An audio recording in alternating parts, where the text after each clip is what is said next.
People usually think Marines break from taking a bullet to the chest in the dirt. They are wrong. The most ruthless ambush does not involve a single gunshot. It happens on a Friday afternoon, reeking of hypocrisy, right in the middle of a wealthy Connecticut suburb. The smell of artificial carnation air freshener punched me in the nose, choking the cold air of my childhood bedroom. My own mother tossed a paper-thin silk dress onto the mattress. Her eyes darted away from the silver star pinned to my chest as she hissed, "Take that uniform off right now. The Conleys are high-class people. You don't get to turn your brother's wedding into a humiliating circus." I locked my jaw, believing that swallowing my pride for the last 10 years was the price of keeping the peace. But when my fingers brushed against the worn brass coin in my pocket, a keepsake from a kid who died too young, and I heard my father's cowardly muttering out in the hallway, I realized I was wrong. The coldest enemies do not wait across an ocean. They share your last name, wear designer shoes, and politely ask you to shred your own dignity just so you don't ruin their aesthetic. My name is Georgina Morris. Let me know where you are listening to this story from in the comments. Hit like and subscribe, because the bomb I dropped on that country club reception left absolutely no survivors. Jackie stood exactly 3 feet away from me. She reached out with a perfectly manicured hand, smoothing a wrinkle that did not exist on the navy blue silk she had just thrown onto my old bedspread. The dress was flimsy. It looked like it belonged on a mannequin in a cheap strip mall, not at a high society wedding. But to her, it was a shield, a way to hide the blood and sweat sewn into the heavy wool of my uniform. She refused to look at my face. Her eyes nervously traced the edges of the peeling floral wallpaper near the ceiling. The air in the room felt thick, suffocating under the heavy chemical stench of the Glade plug-in she had jammed into the wall socket. "Just put it on, Georgina," she murmured. Her tone was soft, sickeningly sweet. It was the careful, measured voice of someone negotiating a hostage situation, trying to keep a wild animal calm. She wanted me to erase myself, to strip off the only thing I'd ever earned with my own 2 hands, just to make sure her new wealthy in-laws did not have to look at the ugly reality of what her daughter actually did for a living. I stood there. My feet were planted wide heels, separated at the exact standard distance, hands clasped firmly behind my back. My spine was a rigid steel rod against the suffocating tension in the room. I locked my jaw so hard my teeth ached. Do not talk back, do not make a sound. That was the survival rule in this house. I swallowed hard, forcing the bitter acidic bile back down my throat. I gave her a single sharp nod. Jackie exhaled a long breath of relief. She stepped forward, giving my forearm a quick, hollow squeeze that felt more like a warning than a mother's touch. Without another word, she spun around and walked out. The heavy brass door handle clicked shut, a dead metallic snap echoing in the silence. The second the latch caught the invisible strings holding me upright snapped. My back scraped against the drywall as I slid down, hitting the cold hardwood floor with a heavy thud. I pulled my knees up, staring at the flimsy blue silk on the bed. It was bought with idle money, unearned comfort. Meanwhile, the heavy fabric on my back was paid for with sleepless nights dragging torn bodies out of the burning dirt. My rough, calloused fingers dug into my chest pocket. I pulled out a heavy, tarnished brass coin. The edges were worn completely smooth. Tommy Wallace, 19 years old. He used to carry a wrinkled photograph of a golden retriever taped inside his hard hat. I could still smell the copper tang of his blood. I could still feel the dead weight of his head resting on my lap under a blazing desert sun. I squeezed the coin. Harder. I let the jagged edges bite deep into the scarred flesh of my palm, creating a sharp physical pain to drown out the loud hollow ringing in my ears. I squeezed until my knuckles turned white, trying to ground myself in this ridiculous floral-scented room. Then I heard it, out in the hallway, the familiar lazy slapping of expensive leather loafers against the floorboards. David, my father. "You done in there, Jackie?" His voice drifted through the thin wood of the door, sounding exhausted, annoyed, completely detached. "Let's just go downstairs. Leave her be." Leave her be. My fist trembled. The brass dug deeper into my skin. That single pathetic mumble from a coward shattered the last protective shell I had left. 18 years old, standing in front of the bathroom mirror. The stainless steel scissors felt heavy in my hands as I grabbed a fistful of long hair and cut it all off. Chunks fell into the porcelain sink. I stuffed 3 changes of clothes into an olive drab canvas duffel bag, pulled the heavy zipper shut. Through the thin window glass, Jackie was leaning against the chain-link fence talking to Mrs. Henderson from next door. She just needs time to figure herself out. My mother lied smoothly. The words Marine Corps never crossed her lips. I pushed the front door open, stepped onto the cracked concrete driveway, and walked away. There was no hug, no goodbye. 22 years old. Commissioning day. The auditorium smelled of stale sweat and industrial floor wax. Camera flashes blinded the room as families screamed and cried for their kids. I stood perfectly straight, my eyes locked onto the back corner of the room. 3 plastic folding chairs, all completely empty. My phone buzzed against my thigh. A text from David. Got busy taking Luke to look at colleges. Proud of you, though. I bit my bottom lip so hard I tasted the hot metallic tang of blood in my mouth. Around me, the crowd erupted into applause. I raised my own hands. I clapped for myself. Thanksgiving dinner. 2 years later. The dining room table was crowded with heavy porcelain dishes and a massive turkey. Luke casually unclasped a brand new steel Rolex from his wrist, setting it right next to the gravy boat. Jackie actually wiped a tear from her eye, reaching over to stroke the scratch-resistant glass. The next year, I brought home my first commendation. I handed Jackie the black velvet box. She frowned, holding it like a piece of dirty laundry. She slid open the kitchen junk drawer, the one stuffed with dead batteries, rubber bands, and unpaid electric bills, and dropped the velvet box right on top. If I leave it out, it just collects dust, she muttered, pushing the drawer shut. 24 years old, exhausted. I lay flat on my back on my bedroom rug, staring at the ceiling. The aluminum air vent rattled above me. Voices drifted up from the kitchen below, carrying straight through the cheap ductwork. It is humiliating, David, Jackie was hissing. The military was a massive mistake. She's going nowhere. Her cousin makes 6 figures doing real estate, and she's out there playing in the mud. I held my breath. I waited for my father to slam his hand on the counter, to yell, to defend his daughter. My hands balled into tight fists, fingernails cutting half-moons into my palms. Instead, there was just the scraping sound of a wooden stool sliding across the tile floor. A heavy, tired sigh. Pass me the salt shaker, Jackie, David said. That was it, the salt shaker. That was what my blood, my sweat, and my entire existence were worth to the man who was supposed to protect me. Have you ever had your family treat your biggest achievements like they were absolutely nothing? Let me know in the comments. Type yes if you have ever been the scapegoat in your own home. And do not forget to like and subscribe to hear how I finally made them pay. Sitting on the floor in the present day, clutching the brass coin in my hand, the memories burned like acid. David's cowardly voice still hung in the hallway outside my bedroom. He knew. He always knew exactly what my mother was doing to me.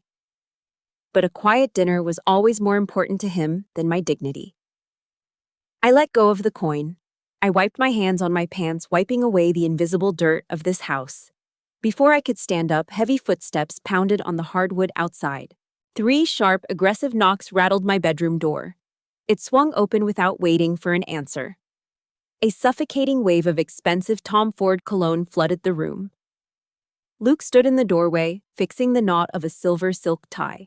Luke stepped into the room, reeking of expensive Tom Ford cologne. The heavy scent aggressively overpowered the cheap floral air freshener Jackie had plugged into the wall. He did not bother knocking. Golden children never do. He stood in front of my bedroom mirror, lifting his chin to adjust the knot of a silver silk tie. His fingers moved with the lazy, effortless confidence of a Wall Street finance bro who had never lifted anything heavier than a golf club.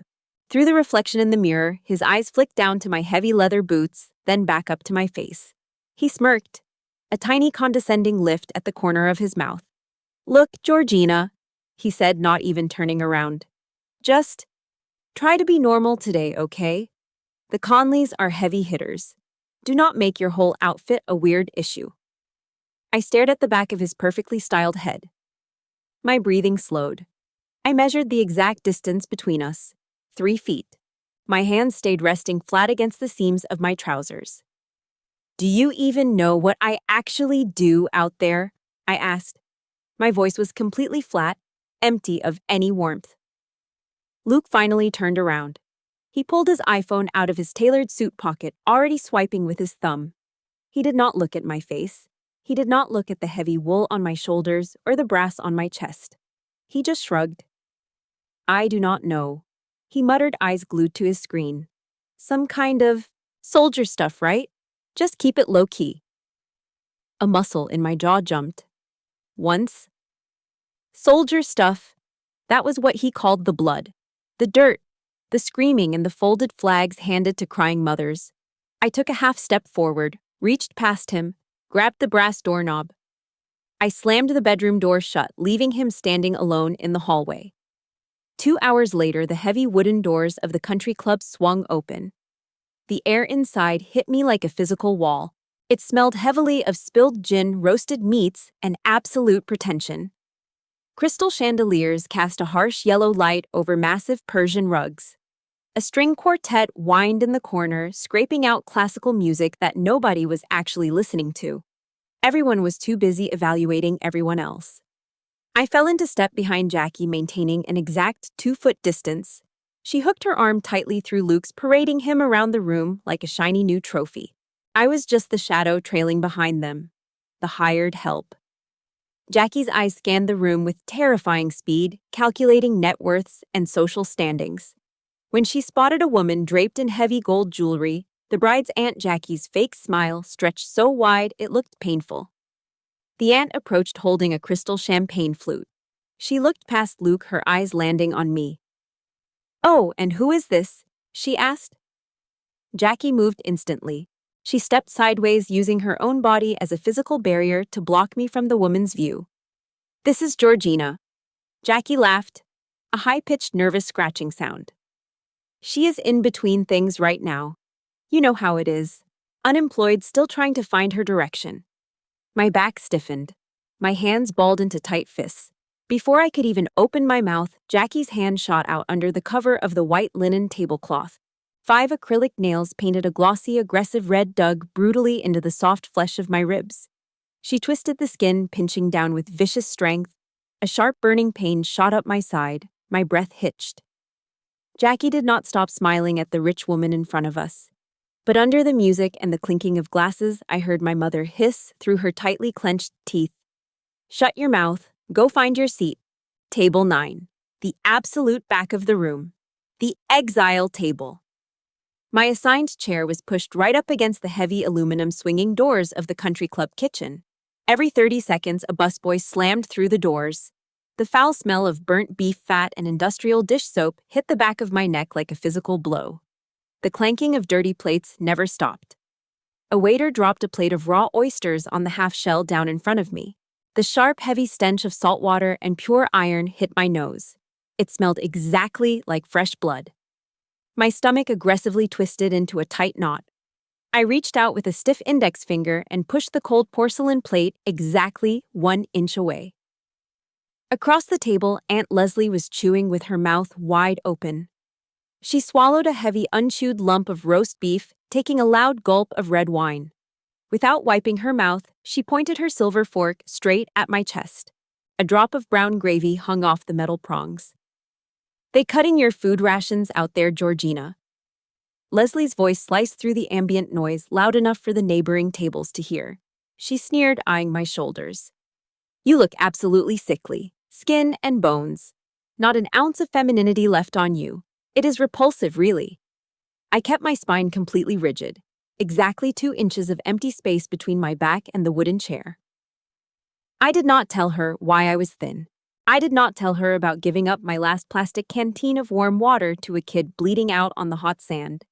I just stared at the drop of gravy falling off her fork and hitting the white tablecloth. Beside her, Uncle Andrew let out a thick, rumbling laugh.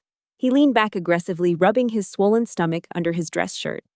"Leslie is right, kid," Andrew said, wiping his greasy mouth with a linen napkin. "You need to drop this whole tough guy act. Go get a real job. Pay some taxes. Stop embarrassing your mother. I slowly shifted my eyes toward the head table in the center of the room. Jackie was sitting there, safe in the spotlight. She was gently holding a crystal champagne flute by the stem.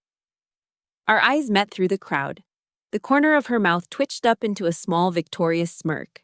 She did not need to shout. She did not need to get her own hands dirty. Her loyal, blood-related attack dogs were doing all the heavy lifting for her. My jaw clamped tight. The noise around me, the scraping of forks, the loud laughter, the banging kitchen doors started to blur into a dull, humming static. Then something shifted. At the far diagonal corner of Table 9, sitting completely in the shadows of a massive floral centerpiece, was Aunt Maria. She had not touched her food. Her plate of beef was cold and untouched. She was staring straight down at her lap. Her hands were entirely hidden under the thick tablecloth, but she was pulling on her linen napkin so violently that her knuckles were entirely pale white. The fabric was practically tearing under her grip.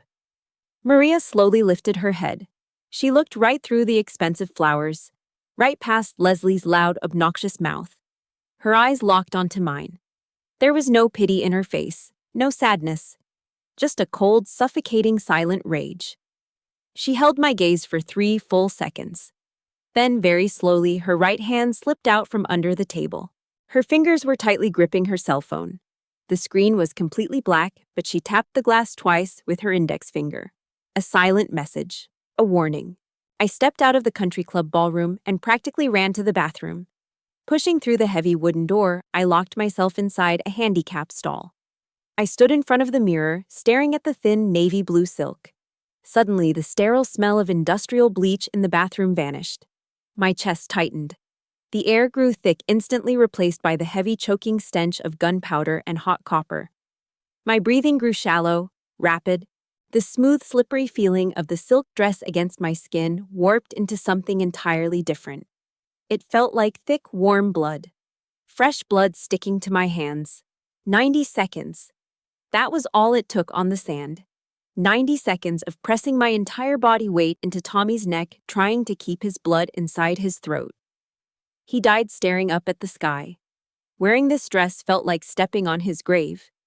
It was a physical confirmation of Jackie's insult, a validation that the worst day of my life was just a humiliating circus to them.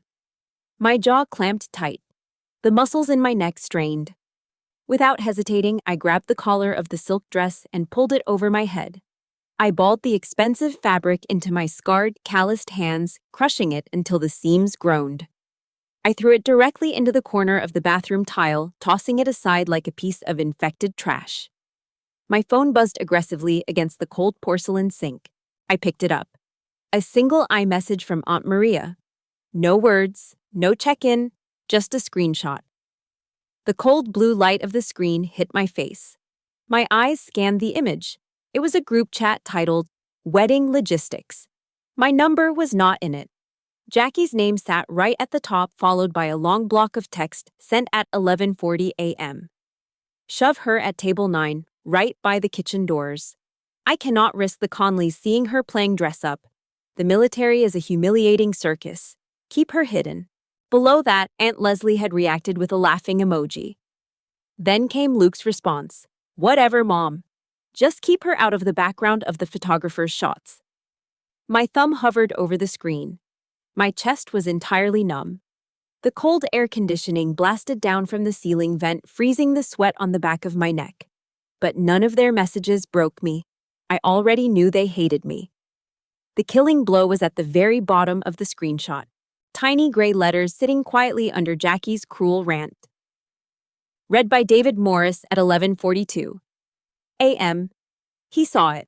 My father saw his wife throw his daughter next to the kitchen garbage.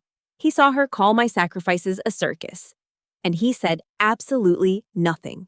My heart froze solid. Every desperate, lingering ounce of hope I had for my father died right there on the bathroom floor. Has your family ever created a secret group chat just to talk behind your back and isolate you? Drop a yes in the comments if you know exactly how that betrayal feels. Do not forget to like and subscribe to see how I handled this. The naive, desperate girl looking for her parents' approval was gone. She was dead. I locked the screen and slid the phone into my bag. I walked out of the bathroom and headed straight for the small bridal dressing room down the hall. I pushed the door open and walked inside. Sitting on the beige couch was my heavy black canvas duffel bag. I reached out and grabbed the thick metal zipper. I pulled it hard. The loud, jagged screech of the metal teeth ripping open shattered the silence of the room. Earlier that morning at the church ceremony, I had worn a dull gray pantsuit. I sat entirely alone in the very last pew, staring down at the scuffed toes of my shoes. I did not look at my parents. I did not look at the altar. I gave Luke exactly 45 minutes of a perfect, uninterrupted, picture-perfect wedding. That was his gift. That was my final ceasefire. Now standing inside the small, quiet bridal dressing room at the country club, the truce was officially over.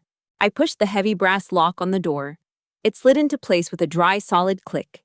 The loud, obnoxious bass of the DJ's music from the ballroom was instantly muffled, leaving only the low, steady hum of the air conditioning vent above me. I stripped off the clothes I was wearing. The weak civilian fabric fell into a pile on the carpet. I reached into the canvas duffel bag. I pulled out the heavy midnight blue wool of my dress blues. Just holding the weight of it in my hands changed the air in the room. This was not a costume. It was not a prop for a country club photo op. I stepped into the trousers.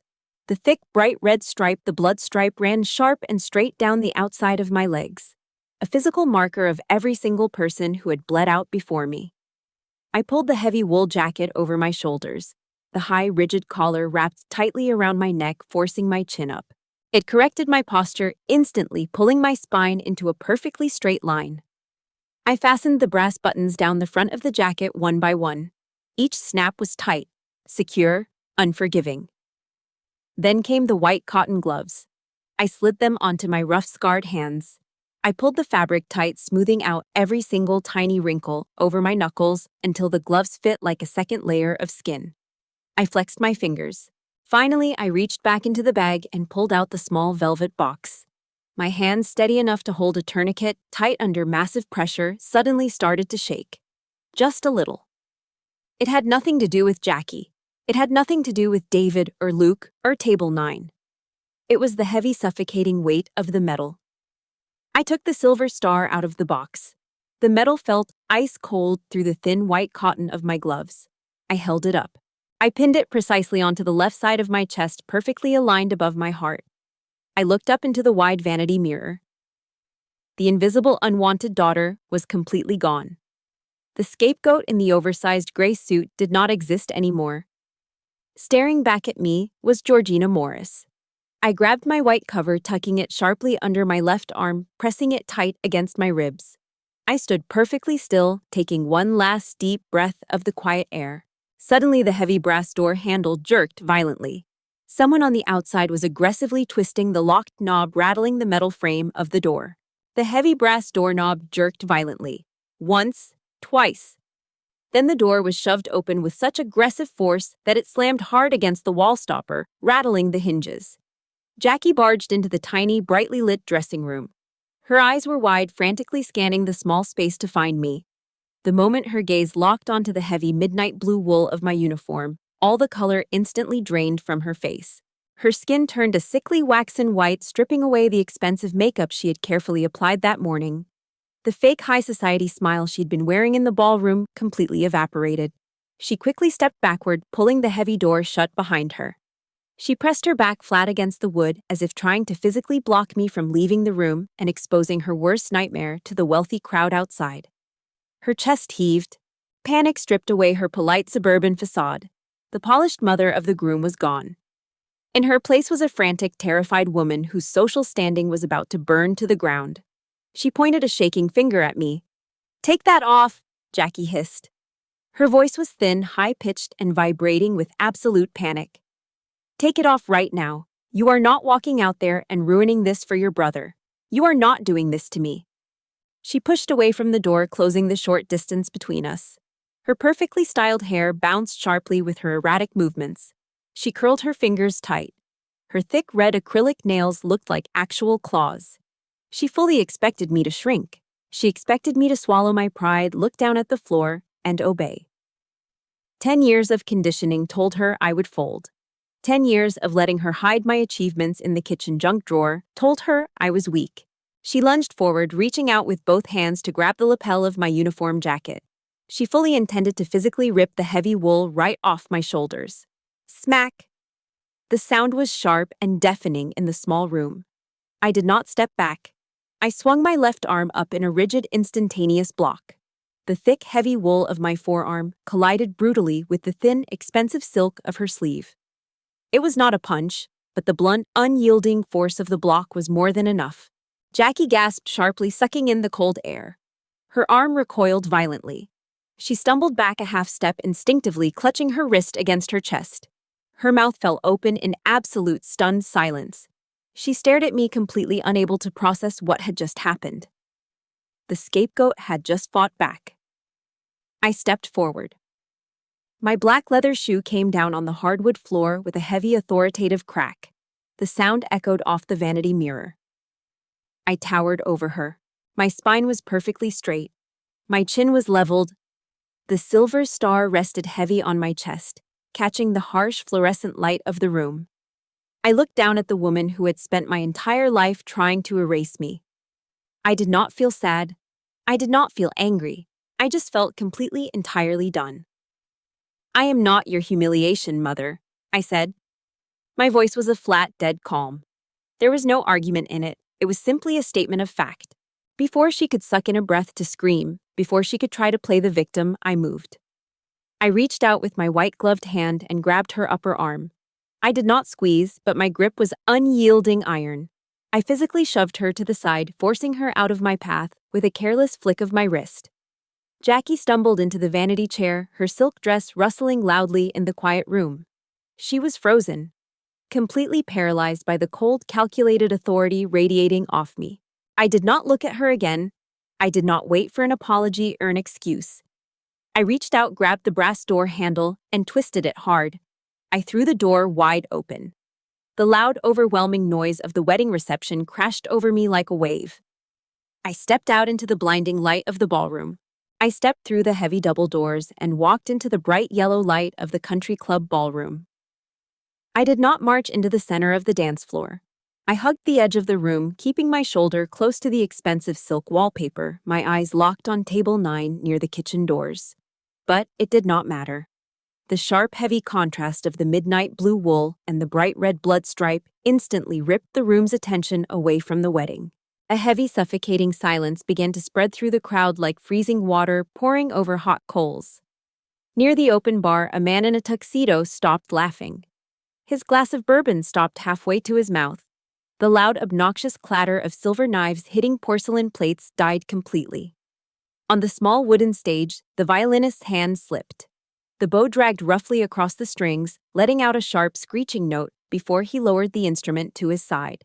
The entire ballroom was completely paralyzed.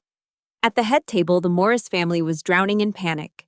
The harsh overhead lights hit Jackie's face. She stood absolutely frozen, her skin a sickly ash gray. Her nightmare was happening in real time. Beside her, Luke's mouth fell wide open. His white linen napkin slipped off his lap and dropped onto the floor.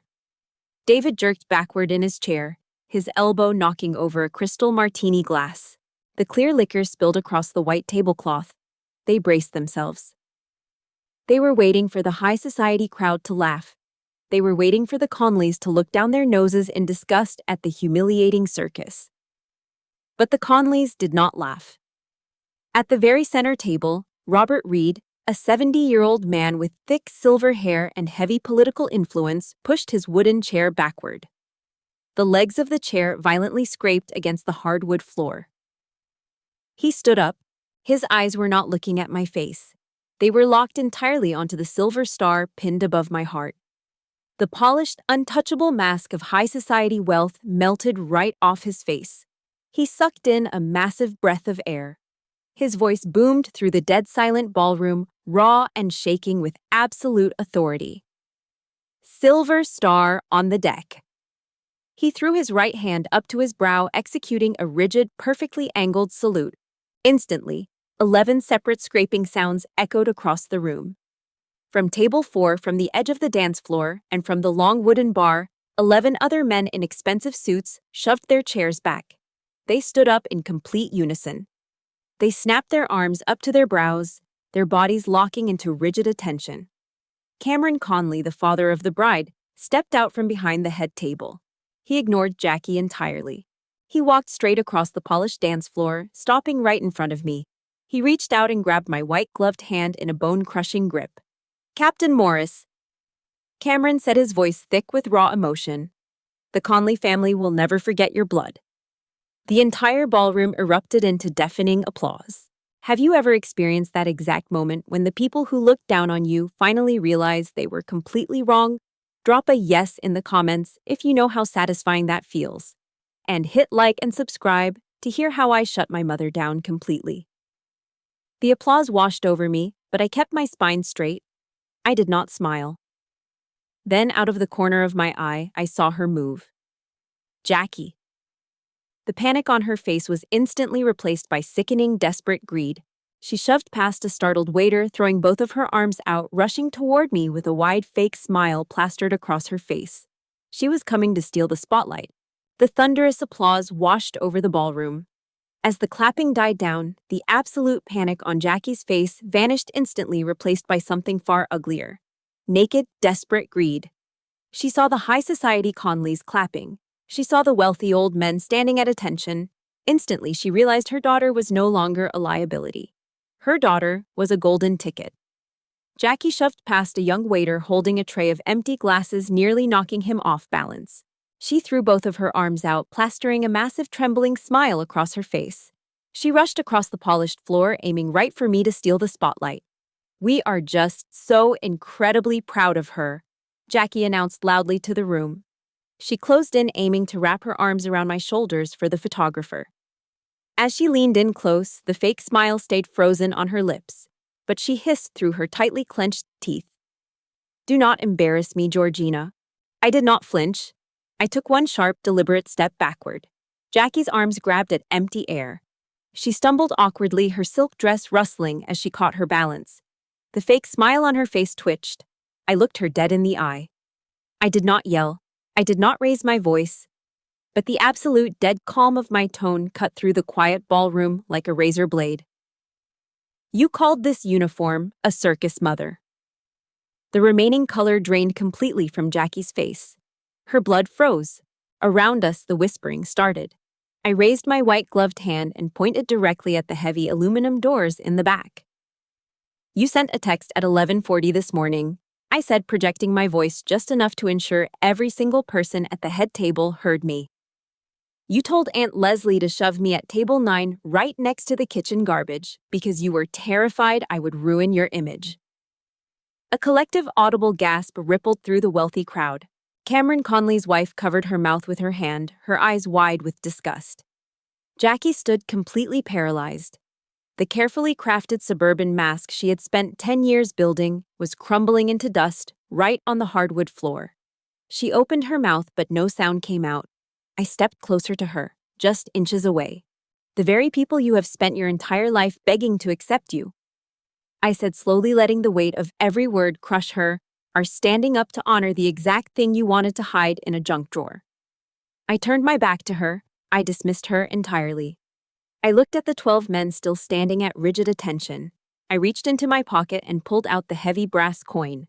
I held it up. The warm yellow light from the crystal chandeliers caught the deep, jagged scratches on the worn metal. "This coin belongs to Tommy Wallace," I said to the quiet room. "He was 19 years old. He died bleeding out on the dirt. This medal on my chest belongs to him, not me. And certainly not to my family." Absolute heavy silence smothered the room, a sacred kind of quiet. I lowered my hand. I slipped the brass coin back into my pocket.